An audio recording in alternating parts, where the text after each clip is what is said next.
अस्सलाम वालेकुम viewers, welcome back to my channel Zayka India. आज हम बनाएंगे कमरकस गोंद और सौंठ के लड्डू। ये बहुत ही हेल्दी रेसिपी है लड्डुओं की। इन्हें खाने से हमें बहुत सारे फ़ायदे मिलते हैं। ये लड्डू शरीर को मजबूत बनाने का काम करते हैं। कमर दर्द, सर्दी ज़ुकाम जैसी परेशानियाँ भी गोंद और सौंठ के लड्डू खाने से दूर होती हैं। ये लड्डू इम्यूनिटी बढ़ाने का काम करते हैं। सर्दियों में अगर आप रोज़ाना 1 गिलास गर्म दूध के साथ ये लड्डू खाते हैं तो आपको कमर दर्द से छुटकारा मिलेगा और वात की समस्या भी दूर होगी। ये लड्डू न्यू मदर्स के लिए भी बहुत ही ज़्यादा फ़ायदेमंद होते हैं और इन्हें आप बहुत ही आसानी से अपने किचन में बना सकते हैं। तो आइए देख लेते हैं इन इम्यूनिटी बूस्टर और टेस्टी लड्डुओं को बनाने के लिए हमें किन किन चीज़ों की ज़रूरत होगी। यह है 50 ग्राम कमरकस। ये सभी चीज़ें आपको मार्केट में पंसारी की शॉप पर आसानी से मिल जाएंगी या फिर आप इन्हें ऑनलाइन भी मंगवा सकते हैं। कमरकस के अलावा 50 ग्राम ही गोंद लिया है और ये 50 ग्राम किशमिश है। इन्हें हमने 2 टुकड़ों में काट कर लिया है। इसके अलावा 50 ग्राम बादाम है, 50 ग्राम काजू हैं, 25 ग्राम सौंठ यानी ड्राई जिंजर पाउडर है, 25 ग्राम तरबूज के बीज हैं, 50 ग्राम मखाने हैं, 25 ग्राम नारियल है कद्दूकस किया हुआ, 1 चम्मच ये दखनी मिर्च है, इन्हें वाइट पेपर भी कहते हैं। इनका पाउडर लिया है हमने 1 चम्मच भर के। 200 ग्राम गेहूं का आटा लिया है और 400 ग्राम गुड़ लिया है। गुड़ को तोड़ कर लिया है। आप इसमें 300 से 400 ग्राम तक गुड़ डाल सकते हैं। और ये 200 ग्राम हमने देसी घी लिया है। 7 से 8 हरी इलायची ली हैं फ्लेवर के लिए। बनाना शुरू करते हैं। सबसे पहले एक कढ़ाई में तरबूज के बीजों को ड्राई रोस्ट कर लेंगे। घी हम इसमें नहीं डालेंगे। अब मीडियम फ्लेम पर इन्हें लगातार चम्मच चलाते हुए रोस्ट कर लेंगे। रोस्ट करने से इनका मॉइस्चर भी ख़त्म हो जाता है और इनका टेस्ट भी बढ़ जाता है। तरबूज के बीजों में विटामिन ए, सी और ई स्किन को डैमेज से बचाते हैं और बढ़ती उम्र में कोलेजन को बनाने में मदद करते हैं। इनमें मौजूद एंटीऑक्सीडेंट और एंटी इन्फ्लेमेटरी गुण हार्ट को हेल्दी रखते हैं। इनमें protein, zinc, folate, potassium, magnesium हड्डियों को मजबूत बनाते हैं और हमारी इम्यूनिटी को बूस्ट करते हैं।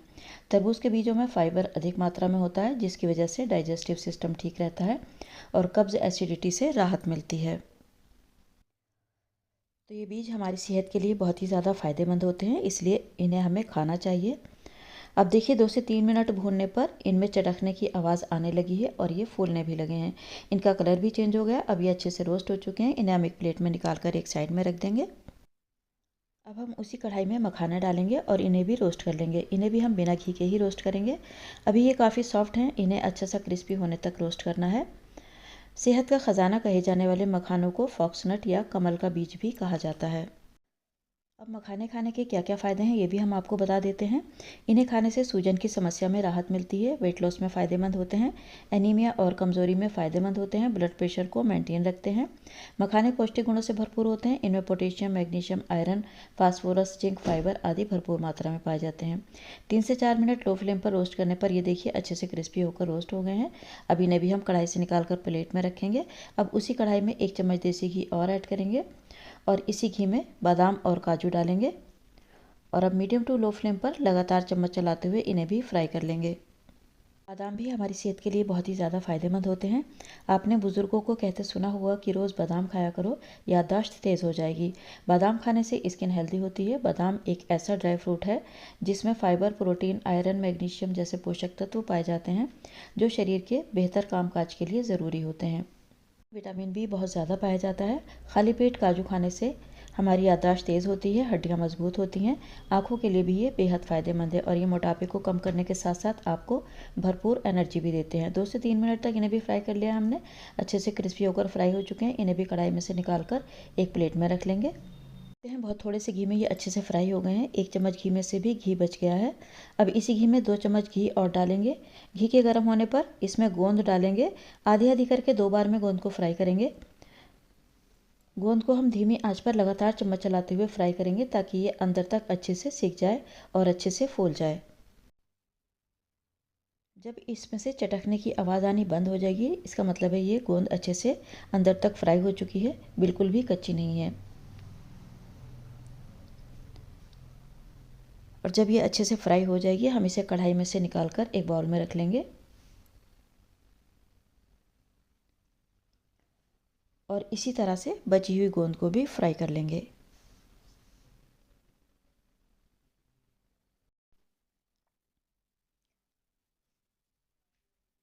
अब कढ़ाई में 2 चम्मच देसी घी और डालेंगे और घी के गर्म होने पर 2 चम्मच कमरकस डाल देंगे। अब इसे लगातार चम्मच चलाते हुए धीमी आंच पर फ्राई कर लेंगे। इसका कलर थोड़ा डार्क होता है और साइज़ बहुत छोटा होता है। इन्हें बहुत ज़्यादा फ्राई नहीं करना होता है। जैसे ही साइज़ में ये थोड़े से बड़े हो जाएं, इन्हें हम कढ़ाई में से निकाल कर प्लेट में रख लेंगे। बहुत ज़्यादा फ्राई करने से इनका टेस्ट थोड़ा कड़वा हो जाता है।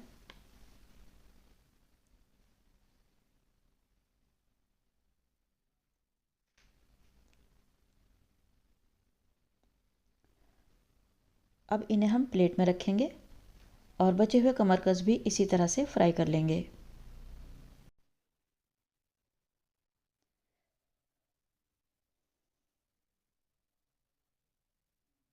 तो ये हमने सभी कमरकस फ्राई कर लिया है। अब हाथ से मसल कर देखेंगे। देखिए प्रेस करने पर ये चूरा बन गया है। इसका मतलब है ये भी अच्छे से फ्राई हो गया है।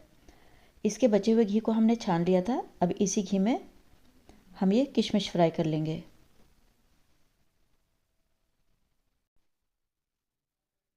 अब धीमी आंच पर किशमिश को भी हम लगातार चम्मच चलाते हुए फूलने तक फ्राई करेंगे। ये बहुत ही जल्दी फूल जाती है।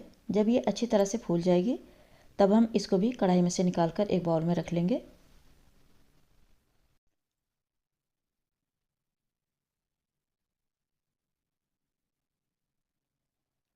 अब इसी कढ़ाई में 3 चम्मच देसी घी और ऐड करेंगे। घी के मेल्ट होने पर इसमें आटा ऐड करेंगे और अब मीडियम टू लो फ्लेम पर लगातार चम्मच चलाते हुए आटे को भून लेंगे। आटा भूनने में 7 से 8 मिनट का टाइम लग जाएगा। बहुत तसल्ली के साथ हमें आटे को भूनना है।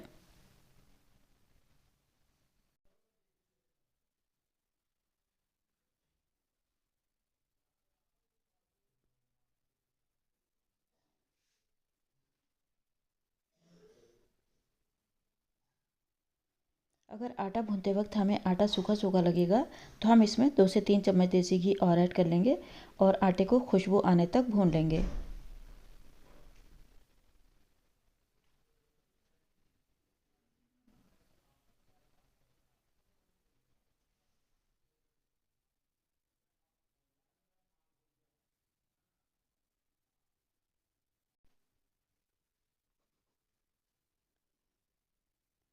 आटे में से भुनने की खुशबू आने लगी है और इसका कलर भी चेंज हो गया है।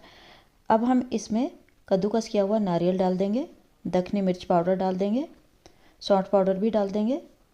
अब अच्छी तरह से इन्हें मिक्स करते हुए आटे के साथ 2 से 3 मिनट तक भून लेंगे।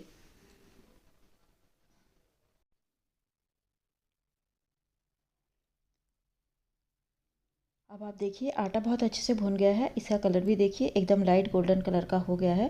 बहुत अच्छी सौंधी सौंधी खुशबू भी आने लगी है।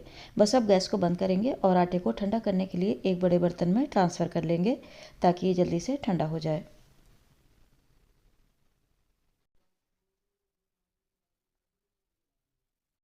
अब ये जो कमरकस है फ्राई किया हुआ ये ठंडा हो चुका है। इसे हम किसी भारी चीज़ की मदद से हल्का सा क्रश कर लेंगे ताकि इसका बारीक चूरा बन जाए।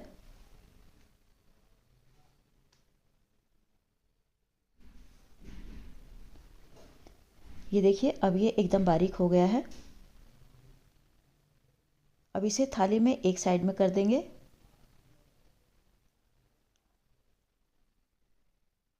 और अब इसी थाली में गोंद डालकर इसी तरह से क्रश कर लेंगे।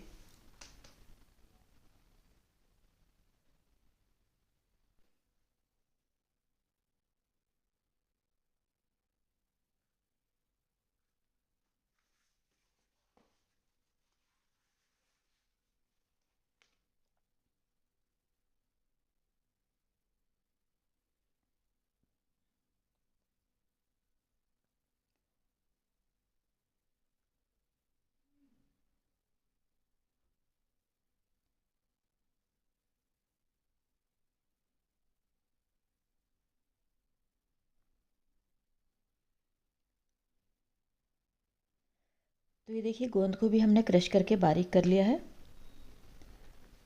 अब इसे एक साइड में रख देंगे। अब ये जो मखाने हैं इन्हें भी मिक्सर जार में डालकर मिक्सी को रोक रोक कर चलाएंगे और मोटा मोटा क्रश कर लेंगे। अब इन मखानों को आटे वाले बर्तन में डाल देंगे और अब इसी जार में काजू और बादाम डालकर दरदरा पीस लेंगे। इनका एकदम फाइन पाउडर नहीं बनाना है, थोड़ा मोटा मोटा ही पीसेंगे। और अब इन्हें भी आटे के साथ बड़े बर्तन में डाल देंगे। अब ये जो कमरकस और गोंद है क्रश किए हुए, इन्हें भी हम आटे के साथ ही डाल देंगे।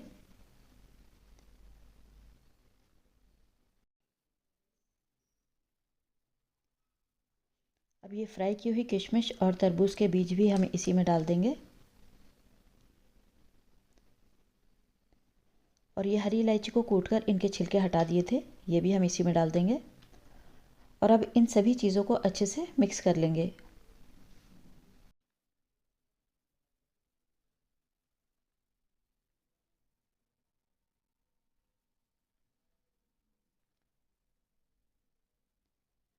और जब ये सभी चीज़ें अच्छे से मिक्स हो जाएंगी, इन्हें हम एक साइड में रखेंगे और अब लड्डुओं के लिए चाशनी तैयार कर लेंगे।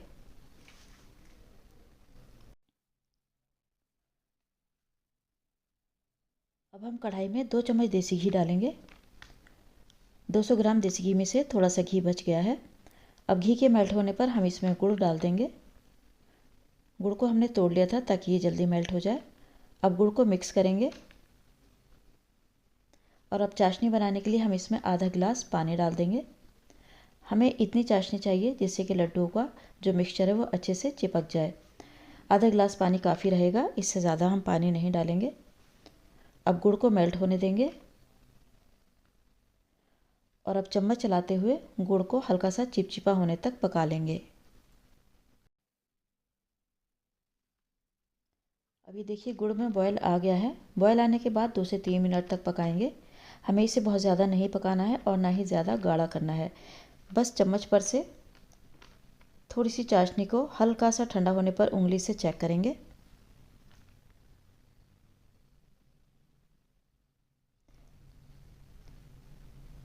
ये देखिए चाशनी चिपचिपी हो गई है। बस इतनी ही हमें इसे पकाना है, कोई एक तार की चाशनी नहीं बनानी है। बस इस चाशनी को स्ट्रेनर से छानकर हम मिक्सचर में डाल देंगे और अब चम्मच चलाकर अच्छी तरह से मिक्सचर में मिक्स कर लेंगे।